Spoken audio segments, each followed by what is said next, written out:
jaminan sosial dan bidang-bidang apa saja yang perlu diberikan. Yang kedua, perlu diciptakan keseimbangan hak dan tanggung jawab dalam penyelenggaraan sistem jaminan sosial. Hal ini dapat ditempuh dengan mengarahkan kebijakan negara pada orientasi produktivitas. Artinya, jaminan sosial akan lebih efektif jika diberikan kepada orang-orang yang secara prospektif dapat dikembangkan menjadi produktif. Orientasi yang mengarah pada produktivitas tentu saja tidak mudah, sedikitnya diperlukan terpenuhinya dua prasyarat tersebut. Terima kasih. Baik, terima kasih. Mungkin ada tanggapan ataupun sanggahan dari Mbak Fadilah Mati atas jawabannya? Sepertinya udah cukup paham. Terima kasih jawabannya. Baik, mungkin untuk slide-nya bisa diundur ke bagian 2 ataupun 3. Iya, di sini. Nah, kami akan menjawab mengenai dari pertanyaan Mbak Alvin Juliana. Kita tadi bawa ada cerita sendiri. Izin bertanya, following in-kind transfer itu kan berbeda dengan barang publik murni. Transfer barang tidak dikonsumsi oleh semua orang. Apakah orang yang dapat mengkonsumsi tersebut memiliki nilai dan manfaat yang sama? Izin menjawab. Jadi kan di sini following in-kind transfer kan itu transfer berupa barang ya. Jadi ini kan juga termasuk barang publik tapi bukan barang publik murni. Nah, pertanyaannya, transfer barang tidak dikonsumsi oleh semua orang. Apakah orang yang dapat mengkonsumsi tersebut memiliki nilai dan manfaat yang sama? Apakah di sini pertanyaannya maksudnya itu memiliki nilai dan yang sama itu maksudnya semua orang itu apakah bisa merasakan gitu ta? Gimana Mbak Alvin maksudnya? Iya Mbak, begitu maksudnya. Maksudnya sama-sama bisa merasakan manfaat dari barang publik gitu ta Mbak? Iya kan, itu tidak bisa dikonsumsi oleh semua orang. Jadi orang yang dapat mengonsumsi itu apa juga bisa mendapatkan manfaat yang sama gitu loh Mbak. Iya. Jadi kan bantuan barang publik ini pastinya dialokasikan kepada orang-orang yang benar-benar membutuhkan. Jadi ya jika tidak semua orang bisa merasakannya, tapi ada intinya menempatkan sesuatu yang tepat gitu. Jika mereka tidak membutuhkan, ya selayaknya ya tidak bisa merasakan begitu. Seperti halnya kayak tadi contohnya kan Raskin. Nah, Raskin itu masa orang kaya juga akan mendapatkan Raskin? Apakah mereka mau merasakan bagaimana rasanya Raskin sendiri itu? Kan ya nggak mungkin, Mbak. Intinya kita dialokasikan dengan yang sesuai gitulah, tepat gitu. Itu. Kurang lebihnya seperti itu.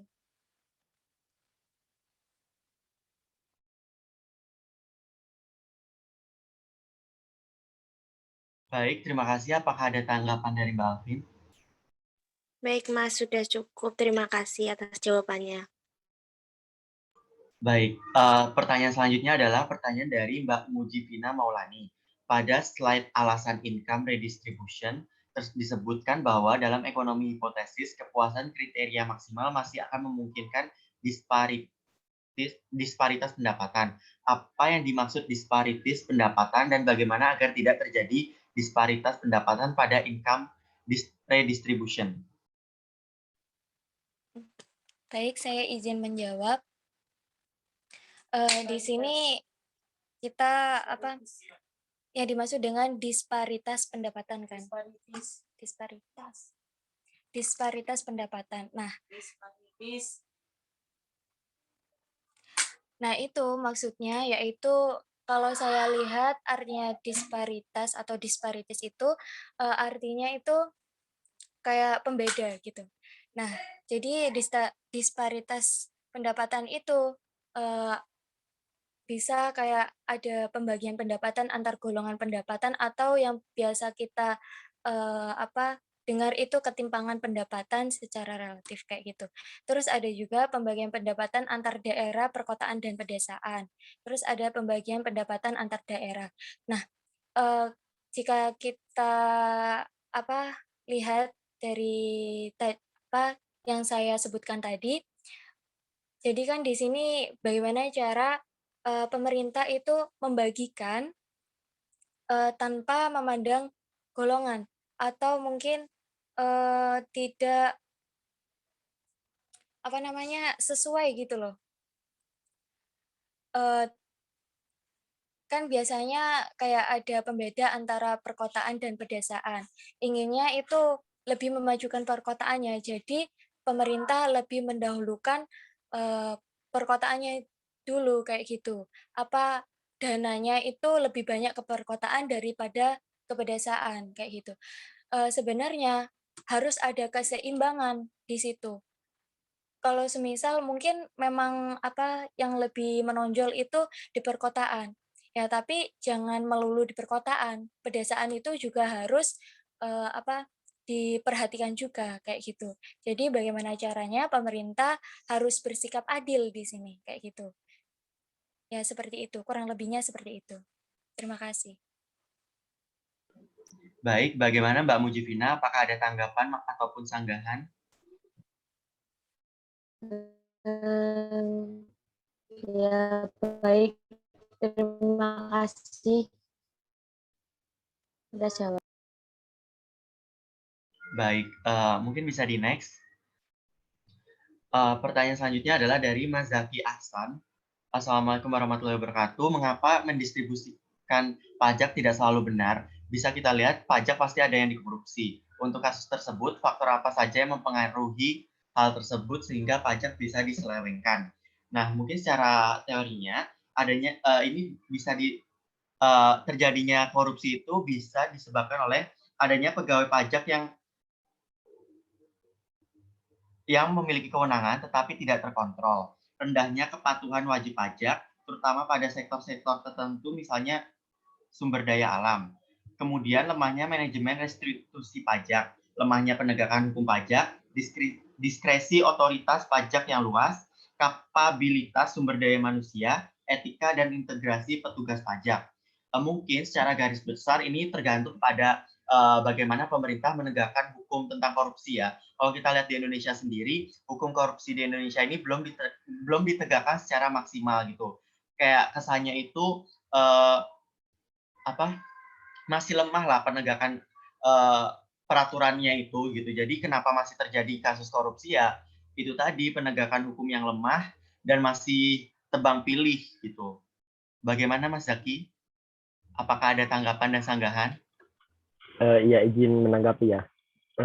Assalamualaikum warahmatullahi wabarakatuh. Untuk tadi yang saya tanyakan itu kan kasus pajak yang diselewengkan. Nah, tadi ada poin-poin yang dijawab tadi, pajak itu dikorupsi atau diselewengkan oleh para pegawai pajak. Berarti hanya pegawai pajak saja yang bisa mengkorupsi itu, para pejabat itu tidak bisa.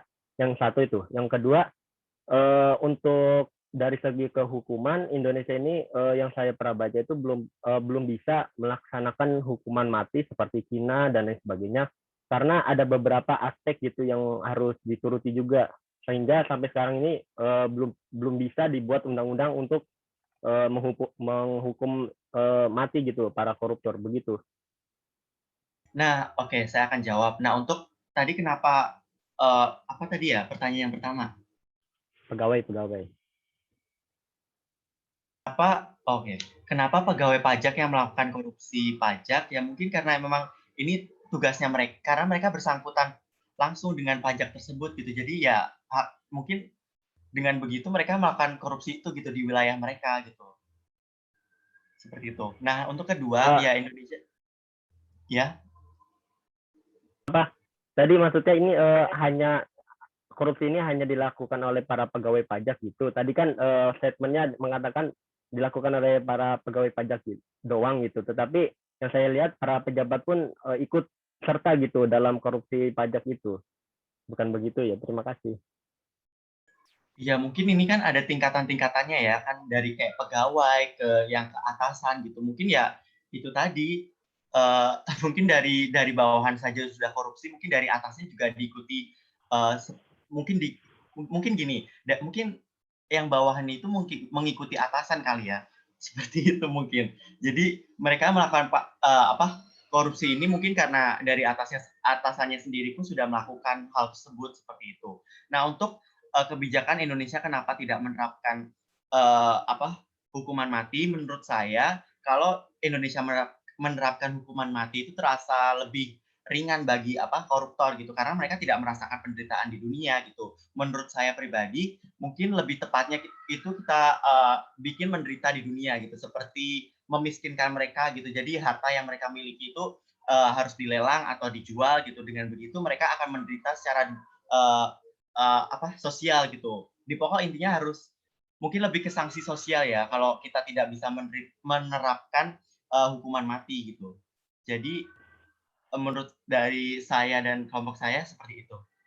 Bagaimana tanggapannya Mas Zaki? Baik, terima kasih. Kelompok 3, apa boleh saya menambahi untuk jawabannya Mas Zaki? Boleh, silakan Mbak Sylvia. Tadi Mas Zaki kan bertanya bagaimana pejabat lain selain pegawai pajak bisa mengkorupsi pajak. Mungkin kalau logika saya seperti ini, pajak itu kan dialokasikan untuk daerah-daerah, untuk pembangunan di daerah.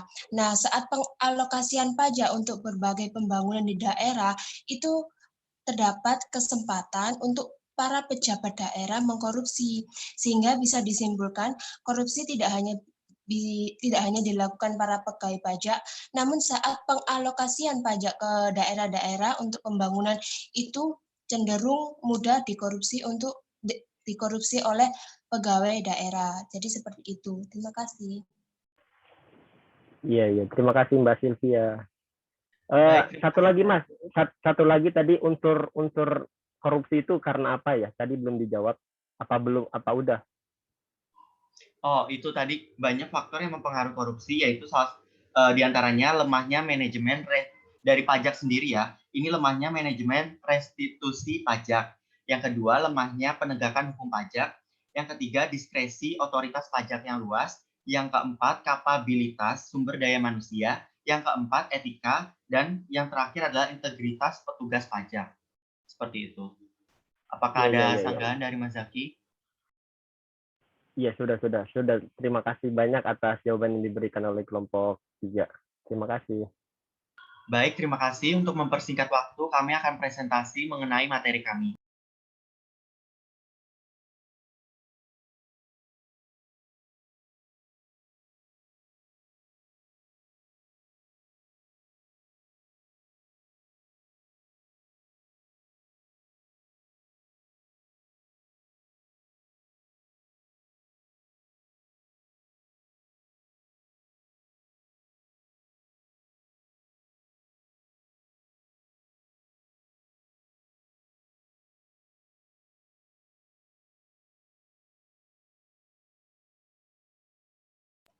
Baik, dalam materi kali ini kami membahas mengenai Social Security, Income, dan Redistribution.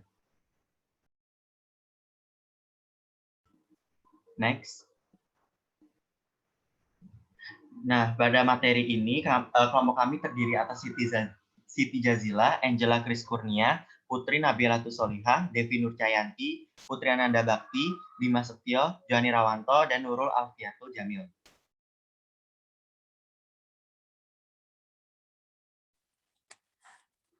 Nah, di sini kelompok kami membahas Social Security. Nah, Social Security itu adalah jaminan sosial. Nah, jaminan sosial ini adalah jaminan yang diberikan oleh negara untuk warga negaranya demi menjamin keberlangsungan atau kebutuhan hidup dasar warga negaranya. Nah, contohnya seperti apa ya? Ya tadi ada Raskin, ada BLT, dan lain-lain. Nah, tapi di sini kita akan lebih membahas ke jaminan sosial ketenagakerjaan atau JAMSOSTEK. Nah, apa sih fungsi dari jaminan sosial sendiri? Nah, di sini kan selama masa kerja Halo? atau Halo, kok suaranya nggak ada? loh, belum Ada, Bu. ada Kak. Ada, Bu. Ada, Bu. Oh, oke. Apakah harus saya ulang, Bu? Sudah, Mbak, sudah. Baik, terima kasih, Bu. Nah, selanjutnya yaitu fungsi social security. Nah, di sini selama masa kerja, anggota sistem dan pemberi kerja mereka memberikan kontribusi melalui kelonggaran pada masa penggajian. Nah, jadi tenaga kerja akan diberikan kelonggaran oleh pemberi kerja dan oleh anggota sistem. Nah, setelah pensiun, tenaga kerja itu akan dibayar setiap bulannya berdasarkan kontribusi mereka, di mana pembayaran ditetapkan secara real dan itu akan terus berlangsung selama dia itu hidup seperti itu. Nah, jaminan sosial juga menyediakan asuransi, di mana ada kemungkinan kalau tenaga kerja ini hidup lebih lama dari yang diharapkan. Nah, hal itu digunakan untuk digunakan untuk menggunakan semua aset untuk diakumulasikan untuk pensiun.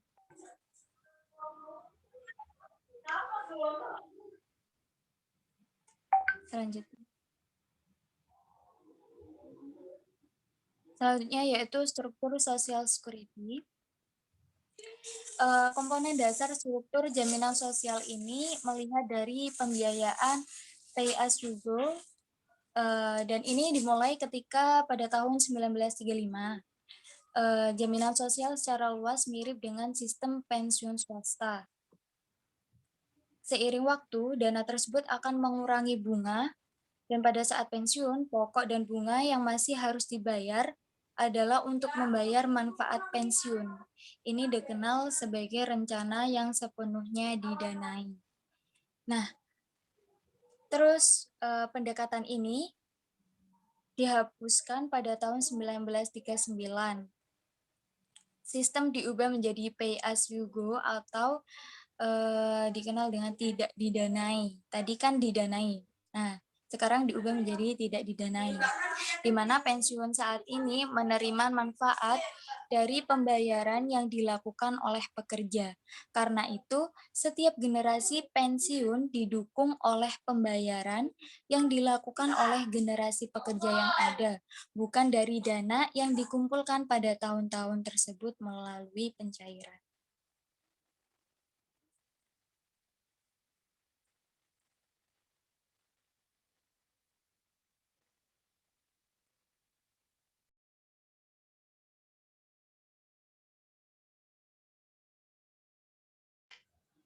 Baik, untuk selanjutnya yaitu mengenai efek social security atau jaminan sosial bagi para perilaku ekonomi, di mana beberapa ekonom berpendapat bahwa sistem jaminan sosial sangat berpengaruh terhadap perilaku orang dan efisiensi ekonomi. Di mana sebagian besar diskusi telah berfokus pada perilaku penyelamatan dan keputusan pasukan tenaga kerja.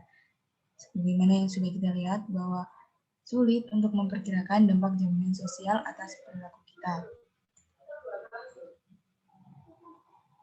Untuk yang pertama yaitu mengenai perilaku penyimpanan, di mana titik awal untuk sebagian besar pekerjaan pada jaminan sosial adalah siklus hidup tabungan, yang menyatakan bahwa konsumsi dan keputusan menabung individu merupakan pertimbangan seumur hidup. Selama kehidupan kerja mereka, individu menghemat sebagian dari pendapatan mereka untuk mengumpulkan kekayaan yang darinya mereka juga dapat membiayai konsumsi saat pensiun. Yang selanjutnya yaitu ada efek pensiun, di mana jaminan sosial dapat menyebabkan orang pensiun lebih awal daripada yang seharusnya. Jika lamanya masa pensiun seorang meningkat, maka ia lebih banyak tahun yang tidak bekerja, di mana konsumsi harus dibiayai, tapi lebih sedikit tahun kerja untuk mengumpulkan dana. Nah, efek ini cenderung untuk lebih meningkatkan tabungan pribadi. Untuk selanjutnya yaitu adanya keputusan pensiun. Pada tahun 1930, 54% pria di atas 65 berpartisipasi dalam angkatan kerja, di mana ada beberapa faktor telah pasti berkontribusi terhadap penurunan ini. Peningkatan tingkat partisipasi untuk kelompok ini adalah 45,8% dan pada tahun 2005 turun ke pendapatan yang mengubah harapan hidup dan perbedaan dalam pekerjaan. Di mana seperti yang sudah saya jelaskan di video presentasi, dalam penentuan keputusan ini tergantung ke pribadi masing-masing untuk apakah ingin melanjutkan bekerja ataukah mengambil keputusan untuk berpensiun.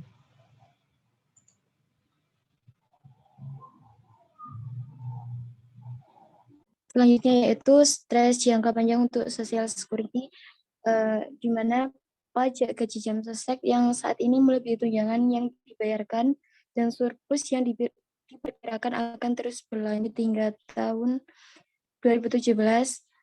Kesenjangan akan ditutup dengan menebus deposito dalam dana perwalian.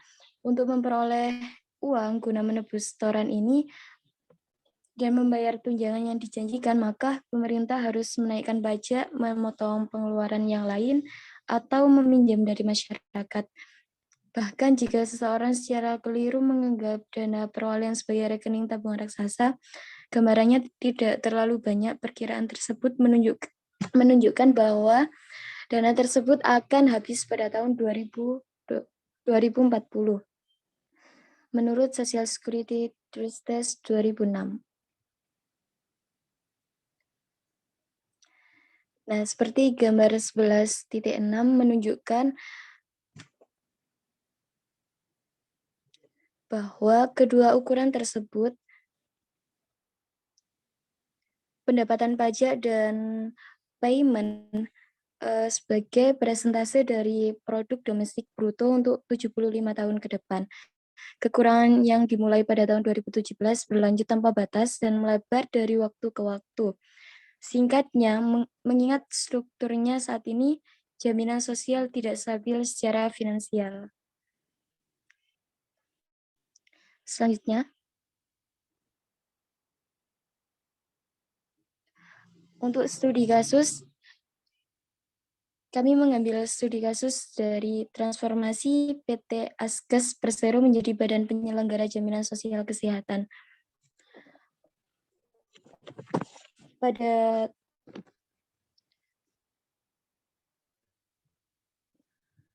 Pada awal tahun 2014, pemerintah telah melakukan transformasi terhadap PT Askes Persero menjadi BPJS Kesehatan. Kehadiran Undang-Undang Nomor 40 Tahun 2004 tentang Jaminan Sosial Nasional atau SJSN membuat pemerintah harus membentuk Badan Penyelenggara Jaminan Sosial atau BPJS, yang hal tersebut diwujudkan melalui pengesahan Undang-Undang Nomor 24 Tahun 2011 tentang Badan Penyelenggara Jaminan Sosial, di mana PT Askes Persero resmi dibubarkan tanpa likuidasi dan menjadi BPJS Kesehatan per 1 Januari 2014. Namun sejak pertama diberlakukan, Jamkesmas terus menghadapi permasalahan dan keluhan dari masyarakat. Dalam sebuah artikel di Harian Kompas pada tahun 2010, disampaikan bahwa dalam pelaksanaannya, Jamkesmas ini mendapat kesan yang rumit dan membingungkan terutama bagi masyarakat miskin, yang sebagian berpendidikan rendah karena mereka terlebih dahulu melengkapi persyaratan dan mengikuti prosedur yang telah ditentukan. Nah, kemudian ada beberapa permasalahan yang harus dihadapi BPJS Kesehatan, terutama di Kota Bandung dalam waktu terakhir, antara lain demo buruh yang bergabung dalam Serikat Pekerja Seluruh Indonesia atau SPSI di depan kantor BPJS Kesehatan, pastor yang meminta kelonggaran untuk menunda keikutsertaan sebagai peserta BPJS Kesehatan, Mengapa? Karena selama ini perusahaan tempat mereka bekerja memaksa para pekerjanya untuk menjadi peserta BPJS Kesehatan dan para pekerja tersebut merasa keberatan. Selanjutnya,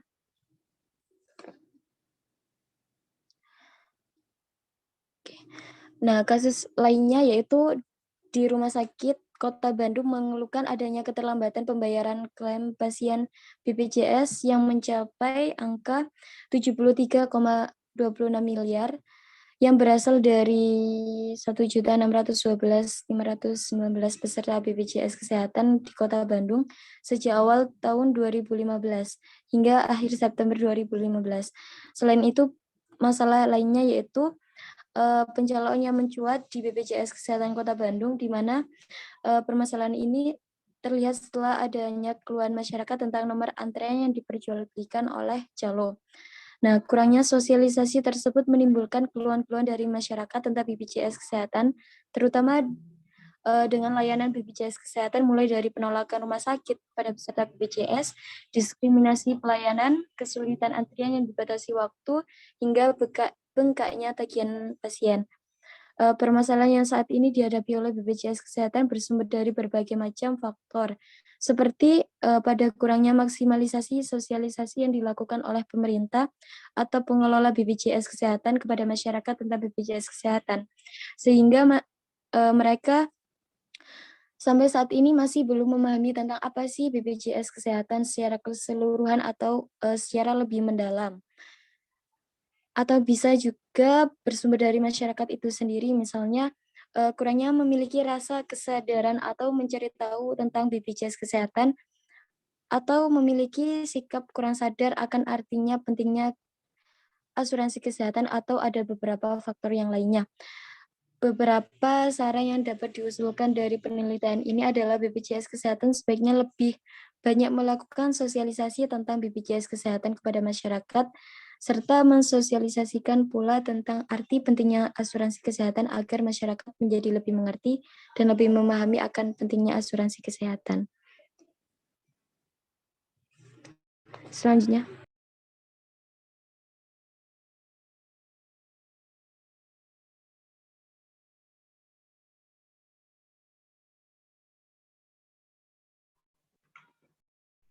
Baik, saya lanjutkan. Income redistribution atau redistribusi pendapatan adalah usaha mendistribusikan kembali pendapatan dari masyarakat mampu kepada masyarakat yang tidak mampu. Salah satu caranya yaitu dengan melakukan pungutan pajak. Pengambilan keputusan peduli tentang implikasi distribusi kebijakan.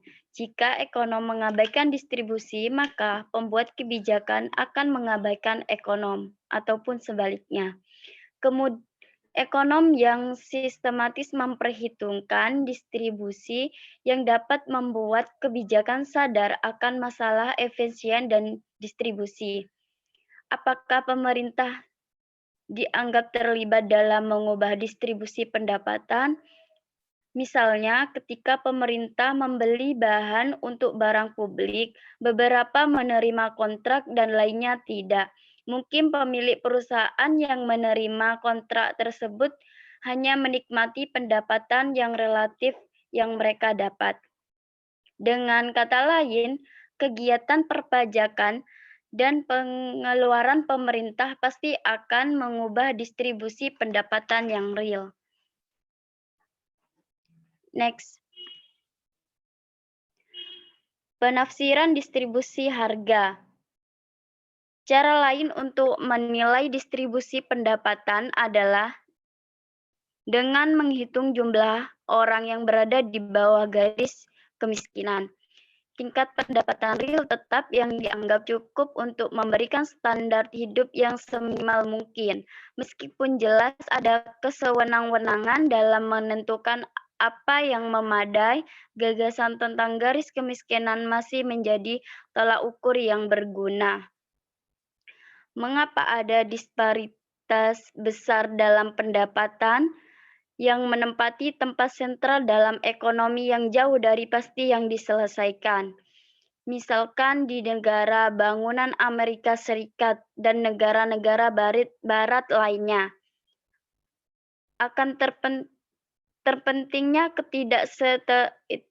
ketidaksetaraan pendapatan keluarga adalah perbedaan pendapat. Kepala keluarga perbedaan pendapat properti, sebagian kecil dari ketimpangan pendapatan. Banyak ekonom percaya bahwa faktor kunci yang mendorong peningkatan ketimpangan dalam beberapa tahun terakhir yaitu peningkatan keuntungan finansial untuk pendidikan, perubahan teknologi seperti pengenalan komputer yang semakin meluas di masyarakat.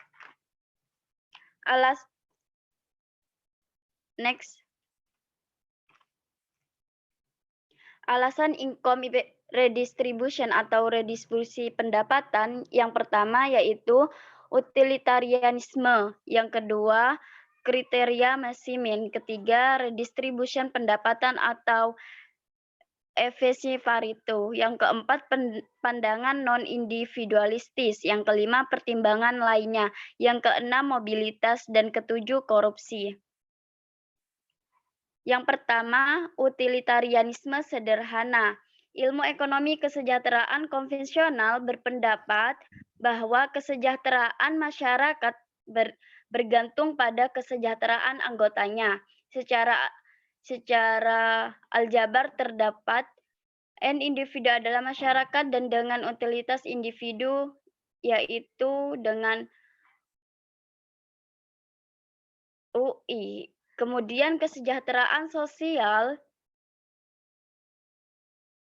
W adalah fungsi positif dari utilitas individu yang dapat dirumuskan yaitu W sama dengan F UI, U2 sampai dengan UN. Persamaan kadang-kadang disebut sebagai fungsi kesejahteraan sosial utilitarian karena hubungan dengan filsuf utilitarian abad ke-19 yang dapat diasumsikan bahwa peningkatan salah satu U, S, dan hal lainnya yang sama meningkatkan W yang membuat seseorang menjadi lebih baik tanpa membuat siapapun menjadi lebih buruk. Meningkatkan kesejahteraan sosial. Beberapa asumsi yang kuat. Individu memiliki fungsi utilitas identik yang hanya bergantung pada pendapatan mereka. Yang kedua, fungsi utilitas menunjukkan bahwa berkurang saat pendapatan individu meningkat, yang menjadi lebih baik tetapi pada pendapatan tingkat yang menurun. Yang ketiga, jumlah total pendapatan yang bersedia adalah tetap, yang dapat disimpulkan bahwa asumsi fungsi utilitas yang identik tidak cukup menjamin tujuannya untuk kebijakan distribusi pemerintah yang harus setara sepenuhnya. Terima kasih.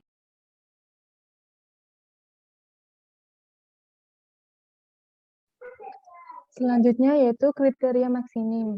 Kriteria Maximin tujuannya adalah untuk memaksimalkan kegunaan orang yang memiliki utilitas minimum. Kriteria maksimal mengisyaratkan bahwa distribusi pendapatan harus benar-benar sama, kecuali sejauh penyimpangan dari kesetaraan meningkatkan kesejahteraan orang yang paling tidak mampu. Pertimbangan masyarakat dengan orang kaya, Peter yang memperkerjakan orang miskin bernama Paul. Kemudian, ketika Peter dikenai pajak, dia memotong produksi dan memecat Paul. Selain itu, pendapatan yang diterima Paul dari pemerintah lebih sedikit daripada kehilangan pendapatan terkait kerjaannya. Dalam ekonomi hipotesis ini, kepuasan kriteria maksimal masih akan memungkinkan disparitas pendapatan. Next. Yang ketiga yaitu redistribusi pendapatan efisien Pareto. Redistribusi tidak pernah merupakan perbaikan Pareto, yaitu perubahan yang memungkinkan semua individu setidaknya berada di bawah status quo. Ini adalah konsekuensi dari asumsi bahwa utilitas setiap individu hanya bergantung pada pendapatannya. Sebaliknya, Bayangkan individu berpenghasilan tinggi itu altruistik, sehingga utilitas mereka tidak hanya bergantung pada pendapatan mereka sendiri, tetapi juga pada orang miskin. Dalam pendapatan seperti itu, redistribusi sebenarnya bisa menjadi perbaikan Pareto. Next. Yang keempat yaitu pandangan non-individualistis. Pandangan distribusi pendapatan yang dibahas sejauh ini memiliki implikasi yang sangat berbeda, tetapi mereka memiliki pandangan yang utilitarian. Pada masing-masing kesejahteraan sosial, merupakan fungsi dari utilitas individu dan sifat kebijakan redistribusi yang optimal berasal dari fungsi kesejahteraan sosial.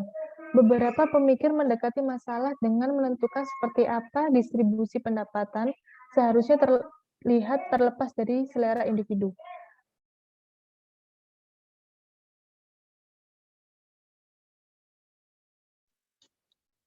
Dan untuk alasan income redistribution yang kelima yakni pertimbangan lainnya, di mana proses versus hasil posisi yang dibahas sebelumnya menerima begitu saja bahwa pendapatan individu adalah milik bersama yang dapat didistribusikan kembali sesuai keinginan masyarakat.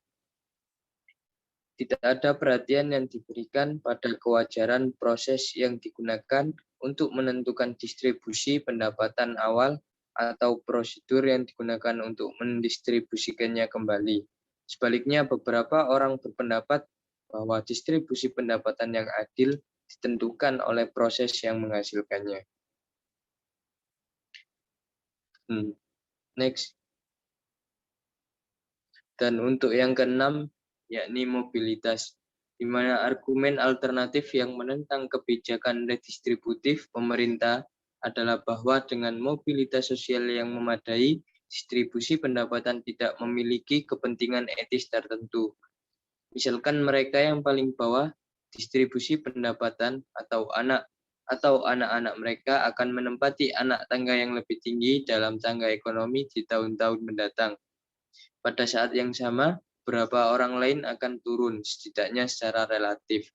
Dan kemudian, statistik distribusi yang relatif konstan dari waktu ke waktu menyembunyikan sedikit perubahan dalam distribusi pendapatan. Bahkan jika orang-orang yang berada di bawah cukup miskin